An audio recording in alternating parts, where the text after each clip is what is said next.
Okay, so thank you everybody for joining. My name is Jeff Sirkin. I'm the founder and CEO of Sirkin Research, and we're continuing our webinar series around Martech as a strategic enabler.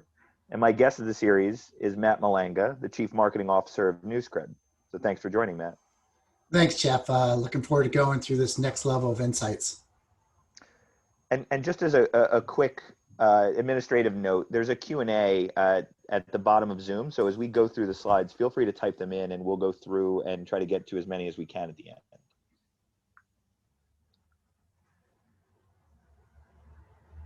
Sorry, so just a little detail. Most of what we're going to be sharing here today is based on a survey that Sirkin Research just completed. We are commissioned by NewsCred that covered over 450 marketing leaders, mainly in enterprise organizations. And I'll be sharing the insights from the research. And Matt has great perspective as an experienced CMO, and I always love to get his take on these topics. Thank you, Jeff. And first of all, I want to remind everyone who joined last week where we covered the three signs. Martech stack may not be a strategic enabler. That's recorded. This week, we're going to talk about categories. We're going to talk about categories and the importance of those categories as they're relevant in terms of a strategic versus like a necessity.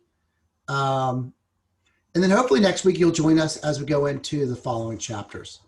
So thanks for joining, and Jeff, looking forward to going through this. Great. And so again, thanks to those of you who are back from last week, and welcome to all new attendees. And so last week, in the first episode of the series, we set the stage for the high level importance of Martech.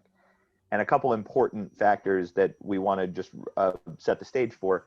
Only 26% of marketing leaders feel strongly that their Martech solutions are a strategic enabler of their business. And obviously this is of huge value because there's over 8,000 tools in the market today. And the average marketer is using more than 5 every single day. And in terms of the unmet needs in the market, the reporting on campaign effectiveness and the agility and ability to execute showed up as the biggest unmet needs today. And if I were to put like a headline on this one, Jeff, I think I would say is like overall, there's a feeling that Martech is definitely enabling like marketers, providing strategic value. But as we look through the results, as we talk about some of the results as we move forward into the next chapters, I think you'll see the overall sentiment is there's lots of room for improvement. Yep. That's a great way to put it. And so today's topic, as we mentioned, is categorization. And so before we dive into it, we want to do a little exercise. And I know everyone's muted, but want to see, you can play along, you can think to yourself, and you're going to have to guess the category that I'm going to be describing. Or if you'd like, feel free to chat your answer in the Q&A.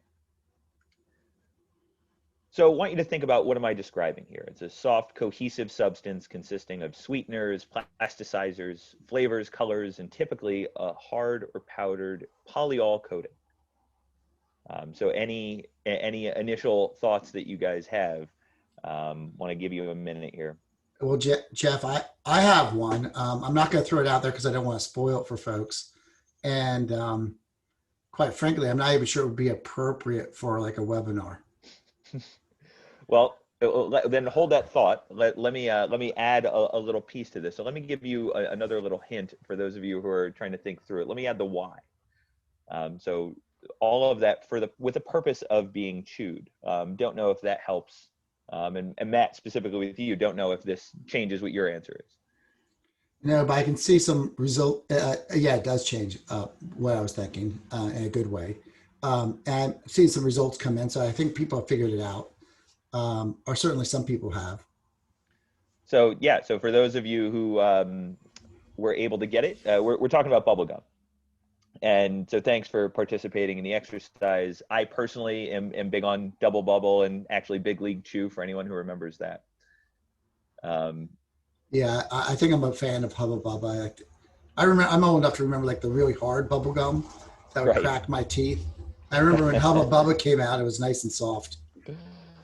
That's great. And so to bring it back, categorizing in itself is an essential human activity.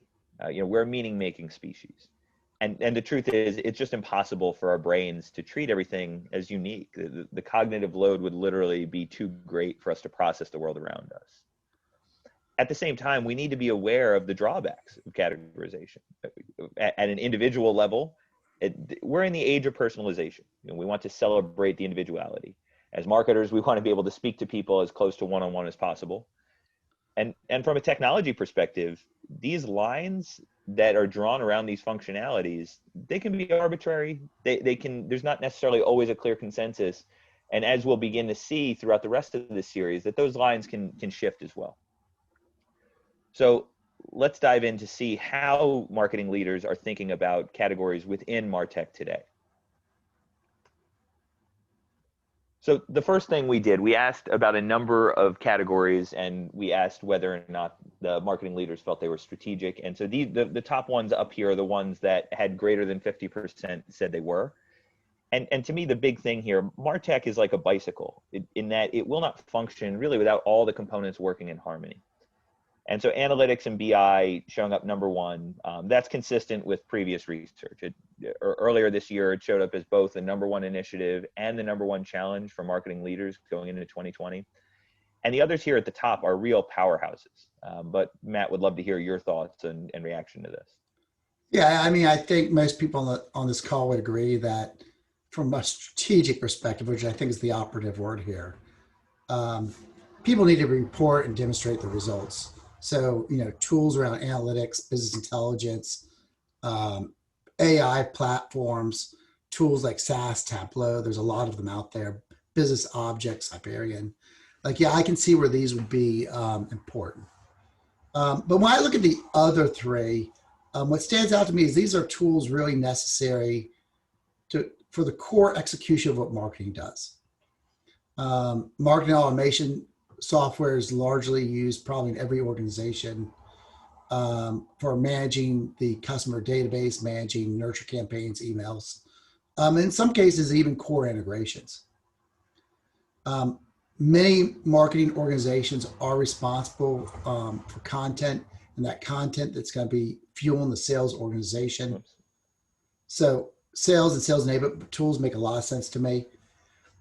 I am a little bit shocked that content management systems, the website, only showed up at 55%. Yeah, that's a great point. And I had the that same initial reaction, and through some conversations I've had since, and I think now my theory is evolving that I think CMS is really seen as being owned by IT in a lot of organizations. And so while the website and the content itself is very strategic from a marketing perspective, they may not necessarily be seeing the tool of the CMS specifically, that if they don't have full ownership, it may not be of as much strategic value directly to marketing leaders. Yeah, you're probably right there, Jeff. I mean, my guess is most marketers would consider the website kind of the storefront. In today's world, the buyer's journey usually ends up at the website.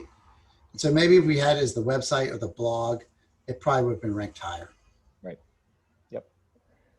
Makes sense. And then as we look at sort of what fell just below that threshold, and we're referring to these as more tactical, these are tools to me that have a narrower scope of functionality. They're much more execution oriented, but at the same time, these are table stakes.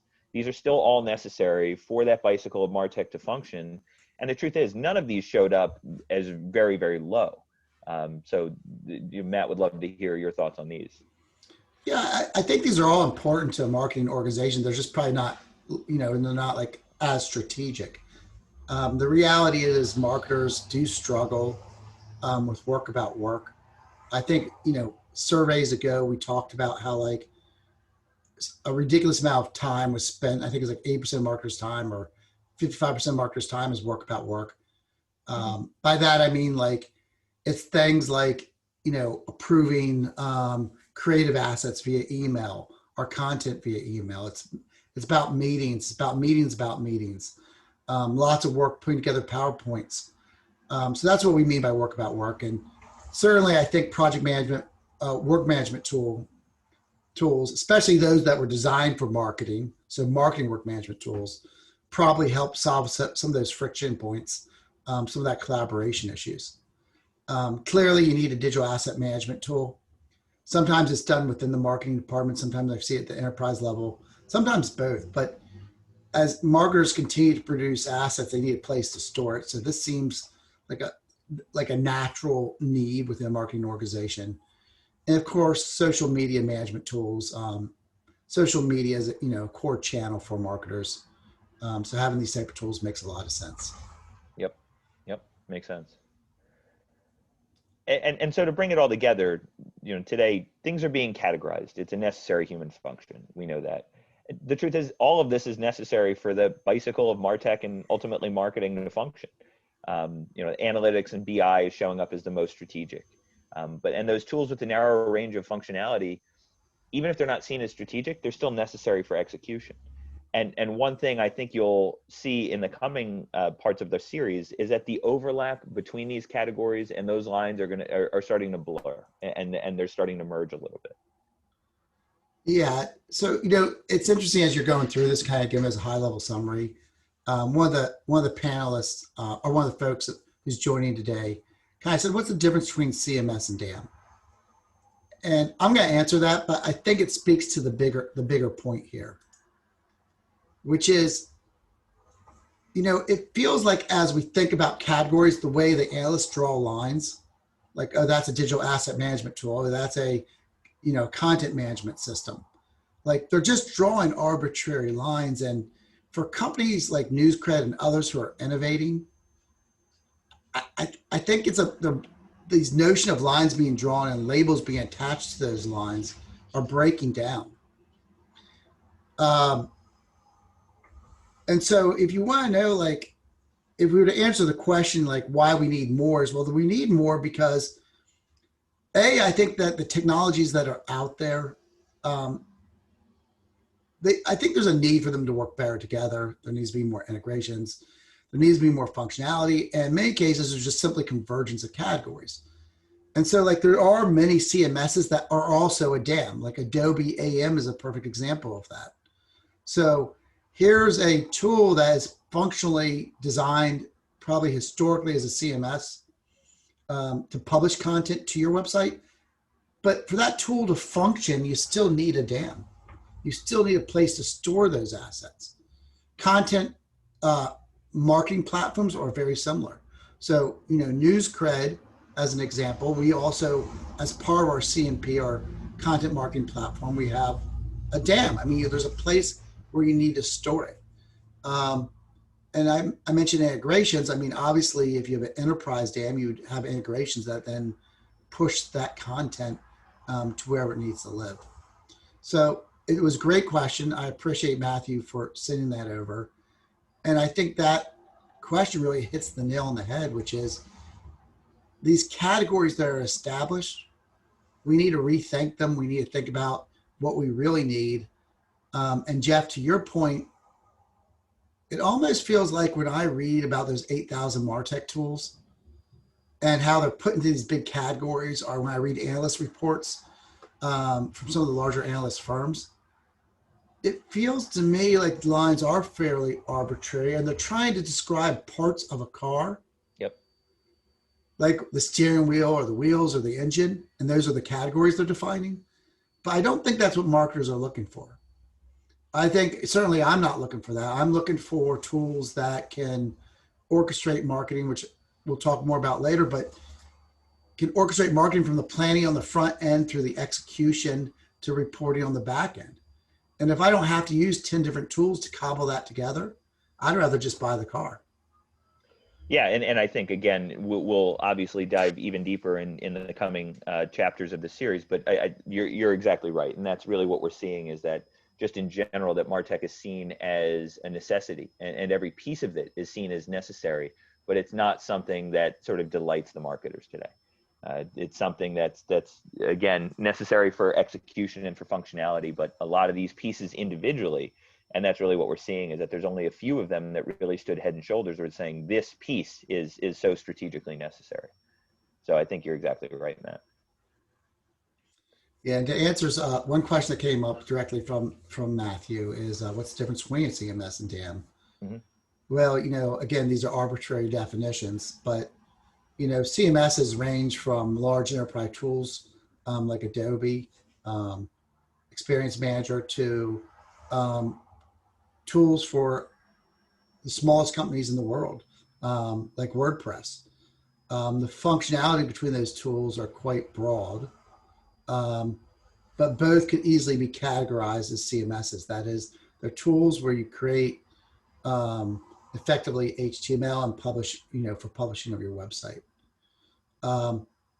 DAMs are traditionally thought of, digital asset management are traditionally thought of as basically a repository where you store digital assets. Usually there's a lot of metadata around it. So they're easy to find, easy to distribute. And usually there's a reporting layer to it. So there's which assets are being used, that sort of stuff. Now, don't quote me on this. I mean, I'll let you kind of Google this. I'm sure other folks would have different definitions for these. But that's a specific answer to that particular question. Great. So, and Matt, thanks for getting to those, to queuing up the Q&A.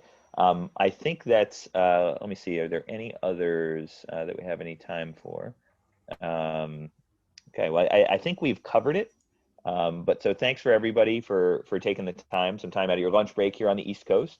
And hope you'll join us again next week as we to continue the series and dive into the concept of orchestration. Thank you, everyone. Take care. Thanks, everybody.